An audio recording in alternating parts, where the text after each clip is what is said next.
Hey, it's Tuxedo Mark. It's 1:09 p.m. on Saturday, December 11th, 2021, and this is my review of Masters of the Universe Revelation, Part 2, Episode 5, Comes with Everything You See Here.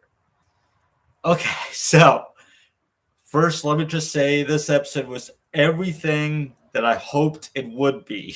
None of my fears came true. Everything in it just as it should. Um, in short, well, this isn't going to be short, let's face it. But okay, Tila goes down into the pool. She starts getting pulled down. She's going to become the sorceress. And her mom, the sorceress, appears to her again, and they talk again. And Tila breaks free of the bonds, and she's like, nah, I'm going to do this differently. It's got to be done my way. So instead of being tied to Castle Grayskull and protecting the power, she's going to use the power and basically give the power to everyone. As she says, we have the power. Um, she also gets through to Evil End. They go into like a dreamscape. Evelyn thinks it's hers, but it's actually uh, Tila's. And Tila, they see the vision. But, okay, I forgot to mention in the last episode, I think it was the last episode, or the episode before. Yeah, it was the last episode, I think, where Evelyn saw a vision that God, or whatever their name for God is, had been destroyed during the creation of the universe. So they were truly alone. And Tila saw the same thing when she was gonna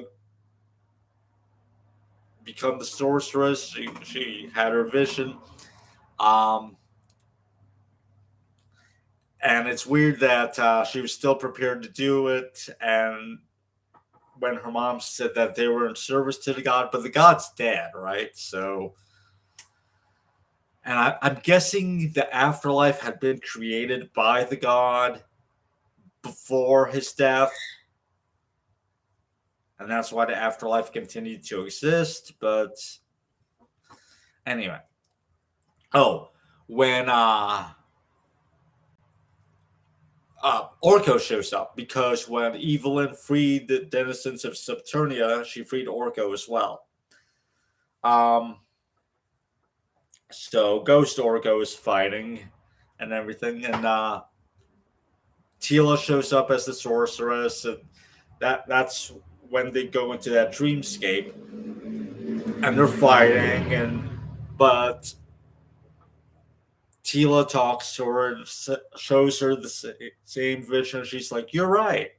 You know, the universe is chaotic and it's horrible and all the stuff, but it's everything else too."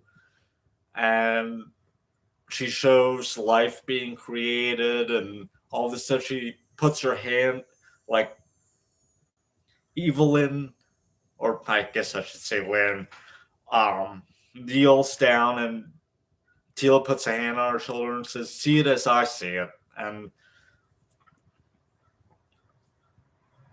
Lynn has a change of heart. Okay, um, so they um get back to Castle Grayskull, and they're like, "Okay, we're gonna put things back as it was." So Tila is working her magic. She asks Adam to join her, or He-Man, and he joins with a sword. They're fixing everything, I suppose. The Subternians are returning to Subternia, and that means Orko too, and he's okay with that. Tila apologizes because she didn't mean to do it, but he's like, it's okay. I knew I was gonna have to go back. But Evil Lynn saves him by holding on to him just as the portal was about to, just as he was about to be pulled into the portal. And I guess that's all that it took. So anyone really should have just grabbed hold of him. But it's nice that Lynn was the one to save him. Um, So, what about Preternia, though? Is the afterlife for the good people? What about all the souls that were destroyed? She destroyed Preternia, and we don't get any kind of acknowledgement that it's been restored, or that the souls that she destroyed have been restored. If they could even be restored, how do you restore a destroyed soul? But Tila's two speeches in this episode.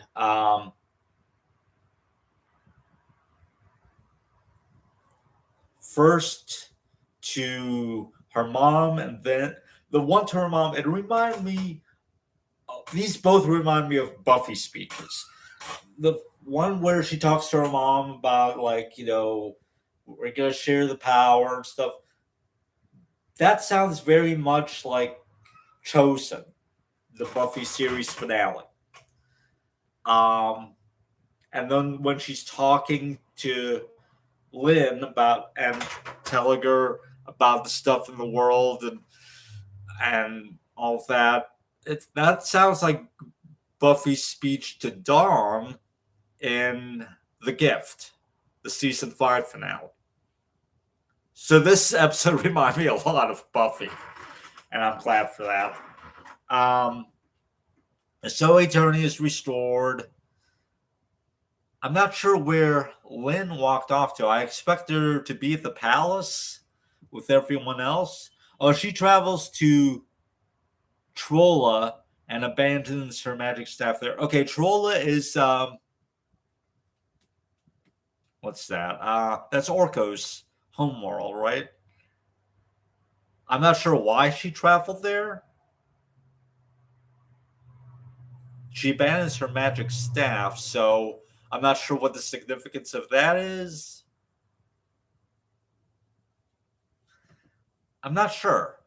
I just kind of wanted her to be with Tila, because when Tila was trying to get through to her evil, and it's like, oh, and you're gonna give me a place in your kingdom, huh? I heard that before. Well, first of all, it's not Tila's kingdom, but I'm sure that Lynn would be welcome there. But, and as Tila said, you're a good person. You brought back the power and you saved Eternia. And Lynn's like, oh, look what it got us. But in the end, it all worked out. And I was afraid that Lynn was going to sacrifice herself and go to Subternia and Orco's place.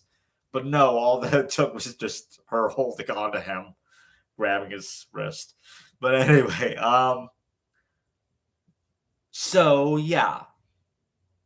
Then the last scene that we see is Skeletor. Oh, by the way, what's it?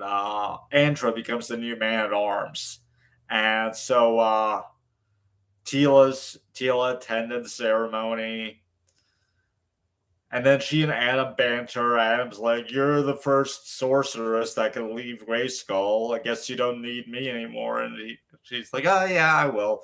And it's like, I think she puts her hand on his, or he puts his hand on hers. So I don't know if they're gonna get together. They don't really do anything with that right now, but